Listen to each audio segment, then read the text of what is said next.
नमस्कार, आप सभी का हमारे YouTube चैनल शिक्षा सबको में स्वागत है।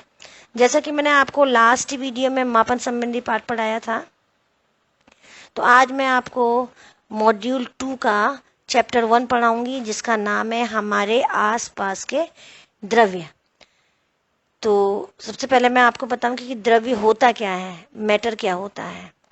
तो सृष्टि में पाई जाने वाली कोई भी वस्तु या पदार्थ जिसमें स्थान घेरने की क्षमता होती हो तथा जिसका कोई भार हो, वो द्रव्य कहलाती है। मनुष्य अपनी ज्ञानेंद्रियों से द्रव्य की उपस्थिति को महसूस कर सकता है। देखिए इसके उदाहरण क्या क्या है द्रव्य के। किताब, कुर्सी, पेन, मेज, ये सभी द्रव्य के उदाहरण है, अर्थात मैटर के उदाहरण है। वैज्ञानिकों का विश्वास है कि द्रव्य छोटे छोटे कणों से बने हैं। ठीक है, द्रव्य जो है वो छोटे छोटे कणों से मिलकर बने हैं और ये कण जो है आपस में जुड़ गए हैं। अब हम इन कणों को तो नहीं देख सकते, परंतु हम द्रव्य को देख सकते हैं। हम द्रव्य को देख सकते हैं। अब मैं आपको बताऊंगी कि परमाणु क्या होता है, लेकिन परमाणु के बारे में जानने से पहले एक आपको उदाहरण दूंगी। आप पहले वो उदाहरण देखिए क्या है। एक हम पत्थर का टुकड़ा लेते हैं और उस पत्थर के टुकड़े को और छोटे छोटे टुकड़ों में विभाजित करते हैं। फिर इन टुकड़ों को दोबारा से हम और विभाजित करते हैं। तो बार बार विभाजित करते करते एक स्थिति ऐसी आ जाती है कि प्राप्त छोटा पत्थर या छोटा कण आगे उप विभाजित नहीं हो पाता।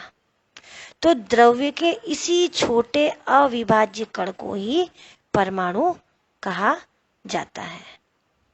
ठीक है, और द्रव्य की प्रकृति जो होती है हमेशा उसके घटक कणों पर ही निर्भर करती है, अर्थात उसके परमाणुओं पर निर्भर करती है। तो अब देखिए परमाणु की डेफिनेशन क्या निकली, परिभाषा क्या निकली। तो द्रव्य के सबसे छोटे अविभाज्य कण को ही परमाणु कहा जाता है। परमाणु द्रव्य की मूल इकाई है और परमाणु शब्द का सबसे पहले किसके द्वारा, परमाणु शब्द सबसे पहले यूनानी दार्शनिक डेमोक्रेटिस के द्वारा दिया गया। इसको ध्यान रखिए कि परमाणु शब्द का प्रयोग सबसे पहले यूनानी दार्शनिक डेमोक्रेटिस ने किया। अब देखिए द्रव्यों का वर्गीकरण, अर्थात मैटर कितने प्रकार के होते हैं, उनका हम वर्गीकरण कैसे कर सकते हैं। तो द्रव्यों का वर्गीकरण दो प्रकार से किया जा सकता है। एक तो उनकी भौतिक अवस्था के आधार पर, जैसे ठोस, द्रव, गैस आदि, और दूसरा है रासायनिक संरचना के आधार पर। रासायनिक संरचना के आधार पर जैसे कि तत्व हो गया, मिश्रण, यौगिक, ये रासायनिक संरचना के आधार पर है। अभी इस वाले वीडियो में मैं आपको केवल भौतिक अवस्था के आधार पर द्रव्यों का वर्गीकरण करना बताऊंगी। और अब जैसे द्रव्य की जो विभिन्न अवस्थाएं हैं भौतिक अवस्था के आधार पर जो मैं बता रही हूँ कि ठोस, द्रव और गैस है, तो इसको बताने से पहले मैं एक बात बता दूं कि इनके जो गुण होते हैं, ठोस, द्रव और गैस के जो विशिष्ट गुण होते हैं, वो उनके कणों के बीच लगने वाले अंतरा अणु बल पर निर्भर करते हैं। तो अंतरा अणु बल क्या है? अंतराणुक बल किसी भी द्रव्य के घटक कणों के बीच में लगने वाले आकर्षण बल को ही अंतराणुक बल कहते हैं। ठीक है, देखिए अब भौतिक अवस्था के आधार पर मैंने आपको बताया था कि द्रव्य तीन प्रकार के होते हैं, मैटर तीन प्रकार के होते हैं, या हम कह सकते हैं कि द्रव्य की तीन अवस्थाएं होती है। नंबर 1 ठोस, सॉलिड, नंबर 2 है द्रव अर्थात लिक्विड, और तीसरी है गैस। तो सबसे पहले ठोस के बारे में बताते हैं। ठोस किसे कहते हैं? द्रव्य की वह अवस्था जिसमें उसका आकार एवं आयतन निश्चित होते हैं, अर्थात जिनका आकार भी निश्चित हो और जो स्थान भी घेरते हो, तो वे ठोस कहलाते हैं। जैसे लोहा, लकड़ी, पत्थर, बर्फ आदि।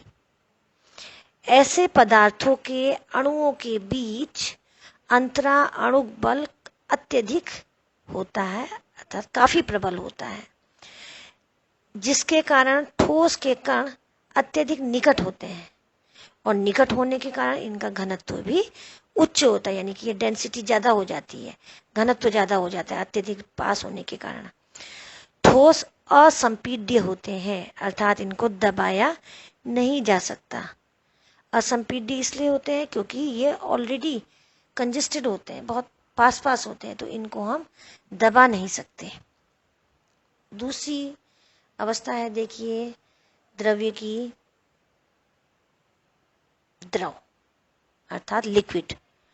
तो द्रव्य की वह अवस्था जिसमें उसका आयतन तो निश्चित होता है लेकिन आकार अनिश्चित होता है, अर्थात जो जगह तो घेरते हैं लेकिन इनका आकार अनिश्चित होता है। वह जिस पात्र में डाले जाते हैं उसी का आकार ग्रहण कर लेते हैं। जैसे अगर गिलास में पानी को डालेंगे तो वो गिलास का आकार ले लेगा, अगर आप एक बोतल में डालेंगे तो बोतल का आकार ले लेगा। तो इनका आयतन तो निश्चित होता है पर इनका आकार अनिश्चित होता है। इनके देखिए उदाहरण क्या है, जल, दूध, तेल, ये सभी लिक्विड या द्रव के उदाहरण हैं। अब द्रव अवस्था में कणों के जो बीच में आकर्षण बल या अंतराणु बल है वो बहुत प्रबल नहीं होता है। इसी के कारण द्रव के कण गति करने के लिए स्वतंत्र होते हैं। और द्रव अवस्था जो है वो ठोस एवं गैस के बीच की अवस्था होती है। और द्रव में तरलता का गुण होता है, अर्थात इसमें बहने का गुण होता है। तीसरी अवस्था या तीसरी स्टेज है गैस। तो गैस क्या है? द्रव्य की वह अवस्था जिसमें उसका आकार एवं आयतन दोनों ही अनिश्चित होते हैं, तो वह गैस अवस्था कहलाती है। लेकिन गैस को हम जिस बर्तन में रखते हैं वो उसी का आकार भी ले लेती है और उसी का आयतन भी ग्रहण कर लेती है। इसके देखिए उदाहरण क्या है, वायु, हाइड्रोजन, नाइट्रोजन, ऑक्सीजन, ये सभी गैसें हैं, गैसों के उदाहरण हैं।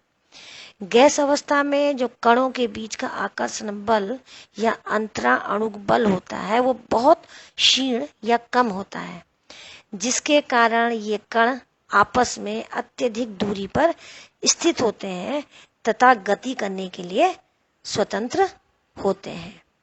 और अत्यधिक दूरी होने के कारण गैसों को हम संपीड़ित भी कर सकते हैं। जैसे कि हम एलपीजी का सिलेंडर है उसमें हम संपीड़ित ही किया होता है हमने उसमें गैस को। सिलेंडर में 14 लीटर का जो सिलेंडर है उसमें लगभग 14 लीटर गैस आती है एलपीजी, वो संपीड़न का ही एक उदाहरण है। तो गैस को हम संपीड़ित भी कर सकते हैं। अब मैं आपको एक टेबल दे रही हूँ नेक्स्ट पेज में। इस टेबल में द्रव्य की तीनों अवस्थाओं की विशेषताएं बता रखी हैं और देखिए इस टेबल को आप पढ़ लीजिए। सबसे पहले इसमें देखिए इस टेबल में सबसे पहले द्रव की अवस्था नाम का एक कॉलम है, नेक्स्ट कॉलम है आयतन, उसके बाद है घनत्व, तीसरा है आकृति, चौथा है तरलता और लास्ट है संपीड्यता। तो यहाँ पे द्रव्य की तीनों अवस्थाएं जो है ठोस, द्रव और गैस, इनके बारे में बता रखा है। आयतन, घनत्व, आकृति, तरलता और संपीड्यता के आधार पर विशेषताएं बता रखी। तो देखिए ठोस का सबसे पहले देखते हैं आयतन। ठोस का आयतन क्या होता है? वो निश्चित होता है, जबकि द्रव का भी आयतन निश्चित होता है, लेकिन गैस का आयतन अनिश्चित होता है। दूसरा कॉलम है घनत्व। ठोस का घनत्व उच्च होता है, अत्यधिक होता है। द्रव का ठोस की तुलना में घनत्व कम होता है और गैस का घनत्व सबसे कम होता है। तीसरा कॉलम है आकृति। ठोस की निश्चित आकृति होती है, द्रव की अनिश्चित आकृति होती है, जिस बर्तन में उसे रखते हैं वो उसी का आकार ले लेते हैं, और गैस अनिश्चित आकार के होते हैं। अब देखिए उसके बाद है तरलता यानी बहने का गुण। ठोस नहीं बहते हैं, द्रव आसानी से बह जाते हैं और गैस भी आसानी से बहते हैं। लास्ट कॉलम है संपीड्यता। तो ठोस में संपीड्यता नगण्य होती है, अर्थात इसको हम नहीं दबा सकते, और द्रव की संपीड्यता बहुत कम होती है, और गैस अत्यधिक संपीड्य होती है, यानी कि हम गैस को संपीड्य अर्थात उसको दबा सकते हैं।